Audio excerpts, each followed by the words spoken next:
O presidente Jair Bolsonaro fez o discurso de abertura da Assembleia Geral da ONU, que voltou a ser presencial após 2 anos. Bolsonaro iniciou alertando que o mundo se encontra em um momento que pode ser visto como um divisor de águas e lembrou a responsabilidade da ONU em compreender o alcance do desafio e construir respostas. Bolsonaro disse: "A tarefa não é simples, mas não temos alternativa. Esse esforço tem que começar no interior de cada um dos nossos países." Bolsonaro apontou que em seu governo o Brasil apresentou amplo progresso em diversas áreas, mesmo em meio à pandemia, já que desde o início optou por salvar vidas e preservar empregos simultaneamente. O presidente destacou ainda as reformas econômicas para atrair investimentos e melhorar a qualidade de vida, além do fim da corrupção sistêmica no país. Bolsonaro lembrou a corrupção nos governos de esquerda e disse: "Esse é o Brasil do passado."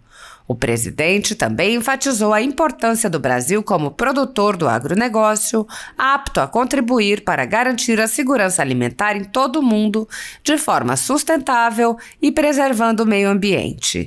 Bolsonaro disse: "O Brasil é parte da solução e referência para o mundo." O presidente lembrou que em uma área maior que a Europa Ocidental, o Brasil mantém 80% das florestas preservadas. Bolsonaro falou da superioridade da matriz energética brasileira, moderna e sustentável, com potencial para se tornar um grande exportador mundial de energia limpa. Ele enfatizou que a superioridade se acentuou no momento em que países desenvolvidos voltaram a explorar combustíveis fósseis. O presidente alertou que a agenda do desenvolvimento sustentável é afetada pelas ameaças à paz e à segurança nacional. Bolsonaro lembrou que as Nações Unidas foram erguidas em meio aos escombros da Segunda Guerra Mundial, com o objetivo de evitar a repetição do ciclo de destruição, e disse que hoje o conflito da Ucrânia serve de alerta, afirmando: "Uma reforma da ONU é essencial."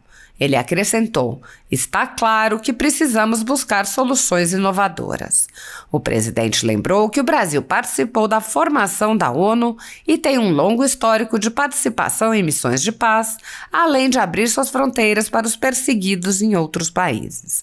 Bolsonaro alertou que a tática de isolamento diplomático e econômico não tem funcionado para deter o conflito na Ucrânia, que já se estende por 7 meses e gera apreensão para todo o mundo. O presidente disse que o Brasil se posiciona contrariamente a esses mecanismos que colocam a todos na contramão do desenvolvimento sustentável.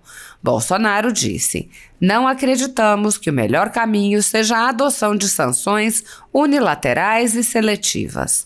Ele acrescentou: "A solução para o conflito da Ucrânia será alcançada somente pela negociação e pelo diálogo", e pediu que os líderes não deixem escapar nenhuma oportunidade de encerrar o conflito.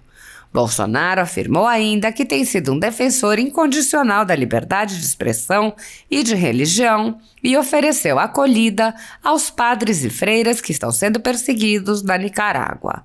Bolsonaro mencionou as manifestações do dia 7 de setembro, lembrando que milhões de brasileiros foram às ruas vestidos de verde e amarelo. O presidente disse: "Foi a maior demonstração cívica da história do nosso país. Um povo que acredita em Deus, pátria, família e liberdade." No Brasil, com o pretexto da pandemia, a liberdade de culto foi duramente restringida, assim como diversas outras liberdades, em especial a liberdade de expressão, que é a base de qualquer democracia. As pessoas viram seus direitos de ir e vir, de trabalhar, de se expressar, de se informar e de se manifestar, entre outros, serem suprimidos. Cidadãos e empresas são perseguidos em inquéritos secretos e sofrem com medidas abusivas como prisões, buscas e apreensões, censura, bloqueio de redes sociais e até mesmo confisco de propriedade. A renda da Folha Política e de outros sites e canais conservadores está sendo confiscada a mando do ministro Luiz Felipe Salomão, ex-corregedor do Tribunal Superior Eleitoral, com o apoio e respaldo dos ministros do STF Luiz Roberto Barroso, Alexandre de Moraes e Edson Fachin.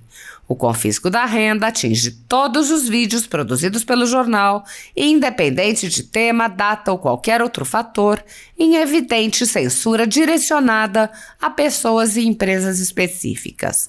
Há mais de 14 meses, toda a renda do nosso trabalho é retida sem qualquer justificativa jurídica. Se você apoia o trabalho da Folha Política e pode nos ajudar a manter o jornal, doe qualquer valor utilizando o QR Code que está visível na tela ou use o código Pix ajude@folhapolitica.org. Caso não utilize Pix, há a opção de transferência bancária para a conta da empresa Raposo Fernandes, disponível na descrição deste vídeo e no comentário fixado no topo. Com a sua ajuda, a Folha Política poderá se manter firme e continuar o seu trabalho. Pix ajude@folhapolitica.org. Assista. As Bolsonaro, President of the Federal Republic of Brazil, and to invite him to address the Assembly.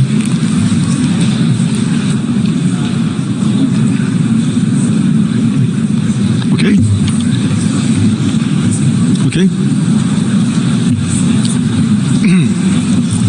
Senhor Csaba Kőrösi, presidente da 77ª Assembleia Geral das Nações Unidas, senhor Antônio Guterres, secretário-geral das Nações Unidas, senhoras e senhores, chefes de Estado, de governo e de delegações, senhoras e senhores, começo por cumprimentá-lo, embaixador Csaba Kőrösi, pela eleição para presidir esta Assembleia Geral.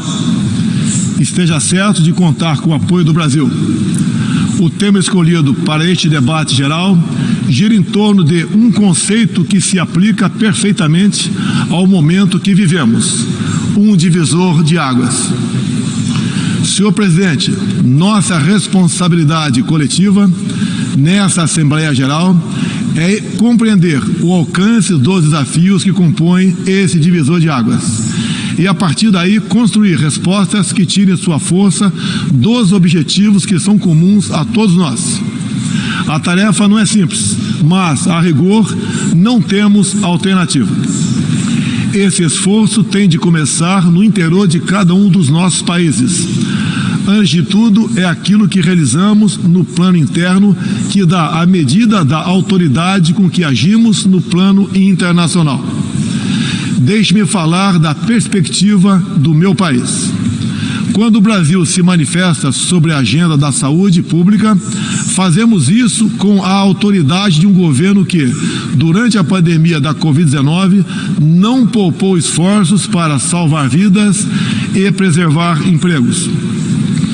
Como tantos outros países, concentramos nossa atenção desde a primeira hora em garantir um auxílio financeiro emergencial aos mais necessitados. O nosso objetivo foi proteger a renda das famílias para que elas conseguissem enfrentar as dificuldades econômicas decorrentes da pandemia. Beneficiamos mais de 68 milhões de pessoas, o equivalente a 1/3 da nossa população. Em paralelo, lançamos um amplo programa de imunização, inclusive com produção doméstica de vacinas. Somos uma nação com 210 milhões de habitantes e já temos mais de 80% da população vacinada contra a Covid-19. Todos foram vacinados de forma voluntária, respeitando a liberdade individual de cada um. Da mesma forma, no terreno da economia, o Brasil traz a autoridade de um país que, em nome de um crescimento sustentável e inclusivo, vem implementando reformas para a atração de investimentos e melhorias das condições de vida de sua população.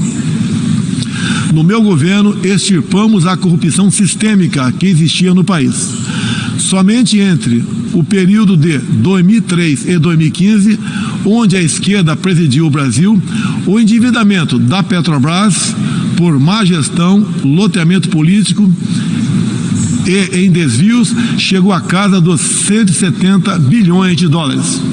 O responsável por isso foi condenado em 3 instâncias, por unanimidade. Delatores devolveram $1 bilhão e pagamos para a Bolsa Americana outro $1 bilhão por perdas de seus acionistas. Esse é o Brasil do passado. Aprimoramos os serviços públicos com redução de custos e investimentos em ciência e tecnologia. Hoje, por exemplo, o Brasil é o 7º país mais digitalizado do mundo. São 135 milhões de pessoas que acessam 4.900 serviços do meu governo. O Brasil foi pioneiro na implantação do 5G na América Latina. Levamos adiante uma abrangente pauta de privatizações e concessões, com ênfase na infraestrutura. Concluímos o projeto de transposição do Rio São Francisco, levando água para o Nordeste brasileiro. Adotamos novos marcos regulatórios, como o do saneamento básico, o das ferrovias e o do gás natural. Além disso, melhoramos o ambiente de negócios, com a Lei da Liberdade Econômica e a Lei de Startups. Como resultado, criamos oportunidades para o jovem empreender e ter empregos de qualidade. Coroando todo esse esforço de modernização da economia brasileira, estamos avançando a passos largos para o ingresso do Brasil como membro pleno da Organização para a Cooperação e Desenvolvimento Econômico, a OCDE. Apesar da crise mundial, o Brasil chega ao final de 2022 com uma economia em plena recuperação. Temos emprego em alta e inflação em baixa.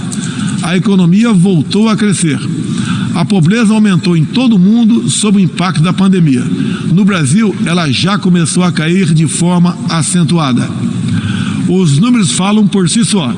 A estimativa é de que, no final de 2022, 4% das famílias brasileiras estejam vivendo abaixo da linha da pobreza extrema.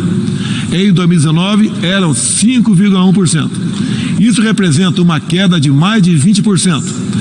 O Auxílio Brasil, programa de renda mínima criado no meu governo durante a pandemia, que atende 20 milhões de famílias, faz pagamentos de quase $4 por dia às mesmas. O desemprego caiu 5 pontos percentuais, chegando a 9%, taxa que não se via há 7 anos. Reduzimos a inflação com estimativa de 6% no corrente ano.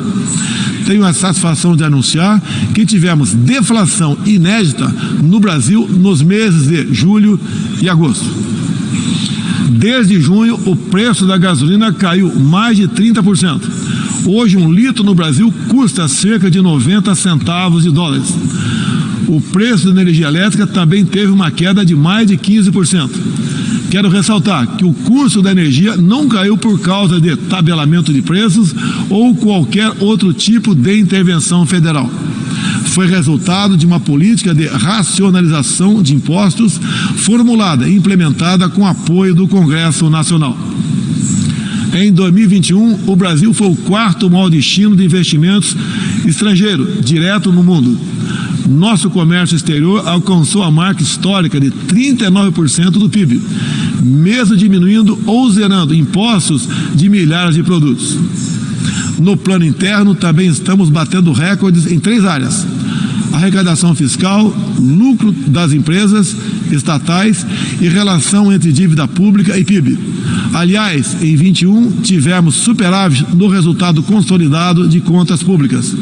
O PIB brasileiro aumentou 1,2% no segundo semestre. A projeção de crescimento para 22 chega a 3%. Temos a tranquilidade de quem está no bom caminho, o caminho de uma prosperidade compartilhada entre os brasileiros e, mais além, compartilhada com nossos vizinhos e outros parceiros mundo afora. É isso que vemos, por exemplo, na produção de alimentos. Há 4 décadas, o Brasil importava alimentos. Hoje, somos um dos maiores exportadores mundiais. Isso só foi possível graças a pesados investimentos em ciência e inovação, com vistas à produtividade e à sustentabilidade. Faço aqui um tributo à pessoa de Alisson Paulinelli, candidato brasileiro ao Prêmio Nobel da Paz, por seu papel na expansão da fronteira agrícola brasileira com o uso de novas tecnologias. Este ano, o Brasil já começou a colheita da maior safra de grãos da nossa história. Estima-se pelo menos 270 milhões de toneladas. O Brasil também, em poucos anos, passará de importador a exportador de trigo. Para o período de 22-23, a previsão é que a produção total ultrapasse os 300 milhões de toneladas. Como afirmou a diretora-geral da Organização Mundial do Comércio, em recente visita que nos fez, se não fosse o agronegócio brasileiro, o planeta passaria fome, pois alimentamos mais de 1 bilhão de pessoas ao redor do mundo. O nosso agronegócio é orgulho nacional. Senhor presidente, quero lembrar que, também na área do desenvolvimento sustentável, o patrimônio de realizações do Brasil é fonte de credibilidade para a ação internacional do nosso país. Em matéria de meio ambiente e desenvolvimento sustentável, o Brasil é parte da solução e referência para o mundo. 2/3 de todo o território brasileiro permanecem com vegetação nativa, que se encontra exatamente como estava quando o Brasil foi descoberto em 1500. Na Amazônia brasileira, área equivalente à Europa Ocidental, mais de 80% da floresta continua intocada, ao contrário do que é divulgado pela grande mídia nacional e internacional. É fundamental que, ao cuidarmos do meio ambiente, não esqueçamos das pessoas. A região amazônica abriga mais de 20 milhões de habitantes, entre eles indígenas e ribeirinhos, cuja subsistência depende de algum aproveitamento econômico da floresta. Levamos internet a mais de 11 mil escolas rurais e a mais de 500 comunidades indígenas. O Brasil começou sua transição energética há quase meio século, em reação às crises do petróleo daquela época. Hoje temos uma indústria de biocombustíveis moderna e sustentável. Indústria que contribui para a matriz energética mais limpa entre os países do G20. Cerca de 84% da nossa matriz elétrica atualmente é renovável. E esse é o objetivo que muitos países desenvolvidos esperam alcançar somente depois de 2040 ou 2050. No ano passado, o Brasil foi escolhido pelas Nações Unidas como o país campeão da transição energética. Temos capacidade para ser um grande exportador mundial de energia limpa. Contamos com um excedente já em construção, que pode chegar a mais de 100 gigawatts, entre biomassa, eólica, terrestre e solar, além da oportunidade ainda não explorada de eólicas marítimas de 700 gigawatts, com um dos menores custos de produção do mundo. Essas fontes produzirão hidrogênio verde para exportação. Parte dessa energia 100% limpa abre a possibilidade de sermos fornecedores de produtos industriais altamente competitivos, especialmente no Nordeste brasileiro, com uma das menores pegadas de carbono do mundo. A agenda do desenvolvimento sustentável é afetada de várias maneiras pelas ameaças à paz e à segurança internacional. Erguemos as Nações Unidas em meio aos escombros da Segunda Guerra Mundial. O que nos motivava naquele momento era a determinação de evitar que se repetisse o ciclo de destruição que marcou a primeira metade do século XX. Até certo ponto, podemos dizer que fomos bem-sucedidos. Mas hoje, o conflito na Ucrânia serve de alerta. Uma reforma da ONU é essencial para encontrarmos a paz mundial. No caso específico do Conselho de Segurança, após 25 anos de debates, está claro que precisamos buscar soluções inovadoras. O Brasil fala desse assunto com base em uma experiência que remonta aos primórdios da ONU. É pela 11ª vez que ocupamos assento não permanente no Conselho. Temos buscado dar o melhor de nós para a solução pacífica e negociada dos conflitos internacionais, sempre guiados pela Carta da ONU e pelo direito internacional. O Brasil também tem um longo histórico de participação em missões de paz da ONU. De Suez a Angola, do Haiti ao Líbano, sempre estivemos ao lado da manutenção da paz. Também contribuímos para a paz ao abrirmos nossas fronteiras para aqueles que buscam a chance de reconstruir suas vidas em nosso país. Desde 2018, mais de 6 milhões de irmãos venezuelanos foram obrigados a deixar seu país. Muitos deles vieram para o Brasil. Nossa resposta a esse desafio foi a Operação Acolhida, que se tornou referência internacional. Já são mais de 350 mil venezuelanos que encontraram em território brasileiro assistência emergencial, proteção, documentação e a possibilidade de um recomeço. Todos têm acesso ao mercado de trabalho, a serviços públicos e a benefícios sociais. Nos últimos meses, chegam por dia ao Brasil a pé cerca de 600 venezuelanos, a grande maioria dos quais mulheres e crianças, pesando em média 15 quilos a menos do que tinham antes, fugindo da violência e da fome. A política brasileira de acolhimento humanitário vai além da Venezuela. Temos também recebido haitianos, sírios, afegãos e ucranianos. Senhor presidente, o conflito na Ucrânia já se estende por 7 meses e gera apreensão não apenas na Europa, mas em todo o mundo. Quero, em primeiro lugar, renovar o agradecimento do Brasil aos países que ajudaram na evacuação de brasileiros que se encontravam na Ucrânia quando começou o conflito. Refiro-me especialmente à Eslováquia, Hungria, Polônia, Romênia e República Tcheca. A operação foi exitosa. Não deixamos ninguém para trás, nem mesmo seus animais de estimação. Diante do conflito em si, o Brasil tem se pautado pelos princípios do direito internacional e da Carta da ONU. Princípios que estão consagrados também em nossa Constituição.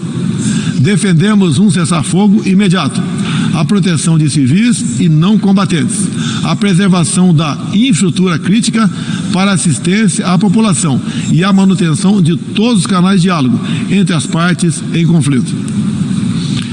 Esses são os primeiros passos para alcançarmos uma solução que seja duradoura e sustentável. Temos trabalhado nessa direção. Nas Nações Unidas e em outros fóruns, temos tentado evitar o bloqueio dos canais de diálogo, causado pela polarização em torno do conflito. É nesse sentido que somos contra o isolamento diplomático e econômico. As consequências do conflito já se fazem sentir nos preços mundiais de alimentos, de combustíveis e de outros insumos. Esses impactos nos colocam a todos na contramão dos objetivos do desenvolvimento sustentável. Países que se apresentavam como líderes da economia de baixo carbono, agora passaram a usar fontes sujas de energia.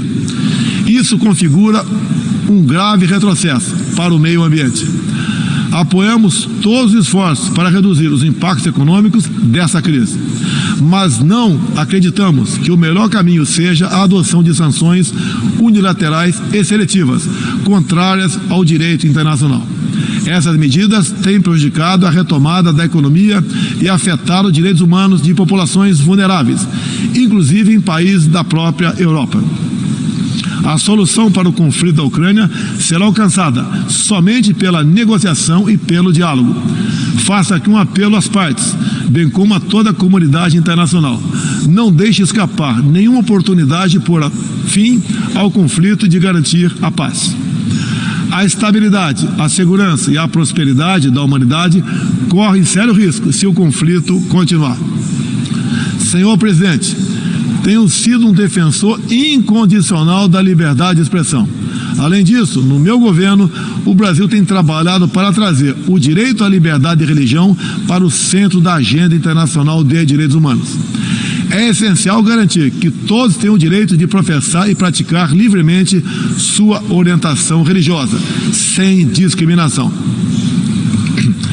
Quero aqui anunciar que o Brasil abre suas portas para acolher os padres e freiras católicos que têm sofrido perseguição do regime ditatorial da Nicarágua. O Brasil repudia a perseguição religiosa em qualquer lugar do mundo. Outros valores fundamentais para a sociedade brasileira, com reflexo na pauta dos direitos humanos, são a defesa da família, do direito à vida desde a concepção, a legítima defesa e o repúdio à ideologia de gênero. Quero também destacar aqui a prioridade que temos atribuído à proteção das mulheres.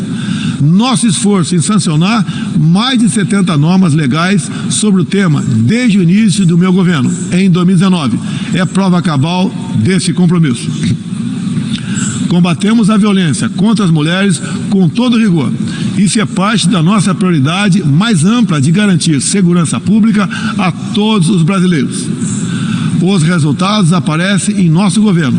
A queda de 7,7% no número de feminicídios e diminuição do número geral de mortes por homicídio.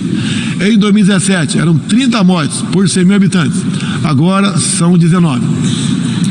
A violência no campo também caiu ao mesmo tempo que aumentamos a regularização da propriedade da terra para os assentados. No meu governo, entregamos 400 mil títulos rurais, 80% deles para as mulheres.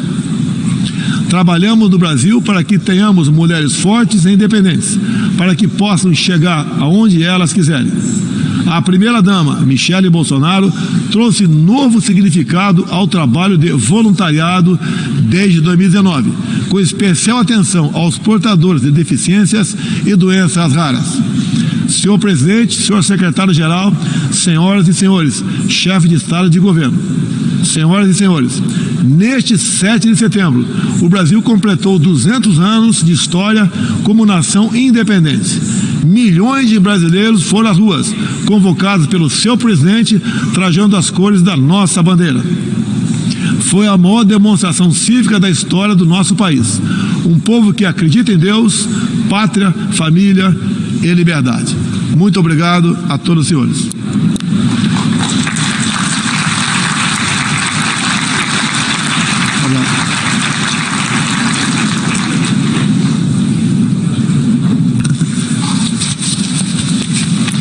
On behalf of the Assembly, I wish to thank the President of the Federal Republic of Brazil for the statement just made, and I request the protocol to escort His Excellency. The Assembly will hear the address by His Excellency Macky Sall, President of the Republic of Senegal. I request the protocol to escort His Excellency. On behalf of the General Assembly, I have the honor to welcome His Excellency Macky Sall, President of the Republic of Senegal, and invite him to address the Assembly. Merci beaucoup, Monsieur le Président de l'Assemblée générale, chers collègues.